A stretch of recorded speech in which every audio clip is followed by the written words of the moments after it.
Hello बच्चों, आज हम लोग करेंगे क्लास 12 अकाउंटेंसी। एक इम्पॉर्टेंट टॉपिक डिस्कस करेंगे रीवैल्यूएशन अकाउंट के बारे में। ठीक है, अगर हम बात करें रीवैल्यूएशन अकाउंट की, so it is a nominal account. ये एक नॉमिनल अकाउंट होता है prepare to record the change in the value of assets and liabilities, जो कि हम प्रिपेयर करते हैं अपने एसेट्स और लायबिलिटीज की वैल्यू में चेंज को दिखाने के लिए।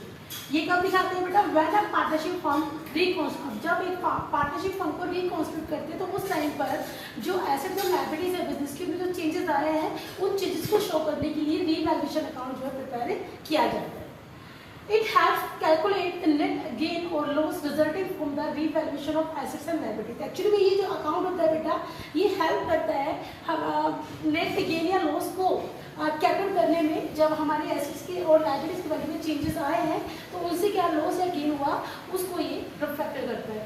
ओके बेटा, क्योंकि ये नॉमिनल अकाउंट है तो नॉमिनल अकाउंट का फॉर्मूला कहता है debit all expenses and losses and credit all income and gain, और उसी फॉर्मूले के बेसिस पर हम इसके फॉर्मेट को भी डिस्कस करेंगे। सो अगर हम बात करें फॉर्मेट ऑफ रीवैल्यूएशन अकाउंट की,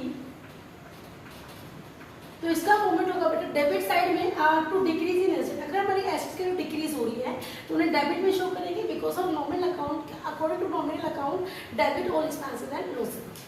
उसके बाद बच्चे अगर लायबिलिटीज इंक्रीज होती है तो डेबिट शो करेंगे, बट अगर लायबिलिटीज डिक्रीज करती है तो क्रेडिट साइड शो करेंगे, और अगर हमारे एसेट इंक्रीज करती है तो उन्हें भी क्रेडिट साइड शो करेंगे।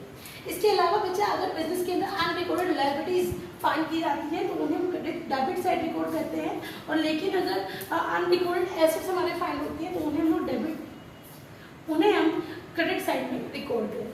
बच्चे उसके बाद यहाँ से जो भी डिफरेंसेस होंगे, अगर हमारा क्रेडिट साइड ज़्यादा होता है डेबिट कम है, it shows the profit and profit का डिस्ट्रीब्यूशन करेंगे अमंग द पार्टनर्स। और अगर लॉस जो होता है तो बच्चे डेबिट बैलेंस ज़्यादा है, हमारा क्रेडिट कम होगा तो लॉस इंडिकेट करता है, और यहाँ से ये लॉस जो होगा ये भी ट्रांसफर होगा पार्टनर्स के कैपिटल अकाउंट में। अब इस कंसेप्ट को एग्जाम्पल के थ्रू समझेंगे।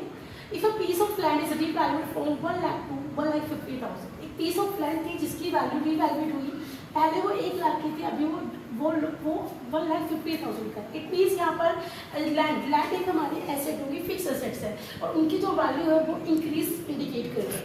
सो इंक्रीज हो रही है हमारे एसेट्स की value, that is the reason कि जो 50,000 का जो चेंज दिख रहा है हमें, इसे हम कहाँ करेंगे बेटा? रीवैल्यूएशन अकाउंट पे क्रेडिट करेंगे। ठीक है, उसके बाद अगर लायबिलिटीज है हमारी, एग्जांपल है हमारा if a liabilities for outstanding loan, एक आउटस्टैंडिंग लोन थे जो पहले आपके 50,000 थे, अभी वो इंक्रीज होकर 60,000। यहाँ पर जो चेंज देखा लायबिलिटीज में वो 10,000 से इंक्रीज है, क्योंकि हमारी लायबिलिटीज चेंज हो रही है तो लायबिलिटीज जब इंक्रीज होगी तो उन्हें हम डेबिट शो करेंगे, तो इसे हम शो करेंगे डेबिट साइड में। और उसके बाद net result of these change, जो भी यहाँ से हमें नेट रिजल्ट मिलेगा डेबिट क्रेडिट को हम जब बैलेंस करेंगे, यहाँ से जो भी रिजल्ट मिलेगा प्रॉफिट या लॉस के फॉर्म में, उसको हम पार्टनर्स के बीच में डिस्ट्रीब्यूट कर देंगे। तो इस तरीके से रीवैल्यूएशन अकाउंट जो बेटा प्रिपेयर किया जाएगा। तो ये था आपका टॉपिक, बाकी हम लोग मिलेंगे नेक्स्ट वीडियो में, तब तक के लिए बाय एंड टेक केयर।